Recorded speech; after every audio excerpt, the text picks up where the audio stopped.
Hello, this is Troy Roach, citizen scientist, here for a video part 3. Today we'll talk about the breaks, okay? So I'll pop in my standard disclaimer and let's get going.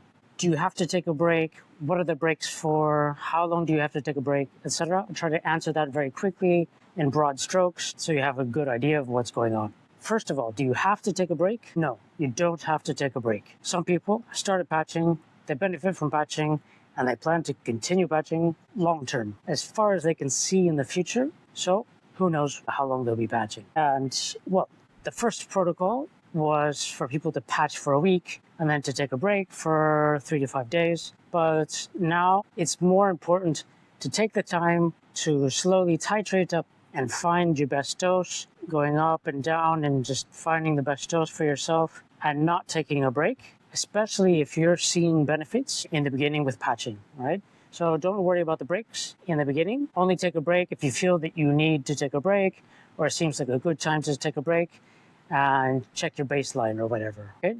Some people feel horrible on the patch and they can't stand being on more than a week or even 2 days on the patch sometimes. And they have to be on the patch for a short amount of time, then they take a break, and then during the break, their baseline improves, and then they go back onto the patch, and then they suffer for a couple of days or a week or whatever, and then they take a break, recover, improve, etc. But everybody's different, okay?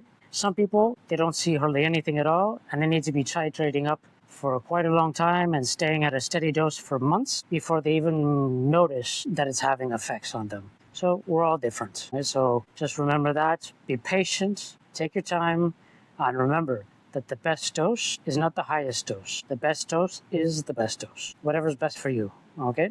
Best return, fewest side effects. So if you just want to reset the receptors because you feel like it's not working and you don't feel like going up in a dose to get the same benefits for whatever reason, then in theory, if you take a break for 3 days, your nicotinic receptors will reset and then you can continue on that dose. But some people, when they take a break, they feel better, they feel worse, they feel slight withdrawal, they feel a psychological withdrawal because they benefit so much from the nicotine patch that they're worried what's going to happen when they're not on it, etc. Now, there's a long-term break that you can do, which is about 3 weeks, which after 3 weeks of not being on the patch, then you should have a good idea of where your baseline is without the nicotine patch at all. Because within 3 weeks, your cholinergic system should have completely reset to the nicotine patch. And hopefully in those 3 weeks, if you haven't had any crashes or new infections, etc., then you'll have a pretty good idea of where your baseline is without nicotine. Now, in the next video, I'm going to talk about the difference between Herx-Verx sickness reaction and side effects to nicotine patch, because there seems to be a little bit of confusion around this topic because it's a confusing topic.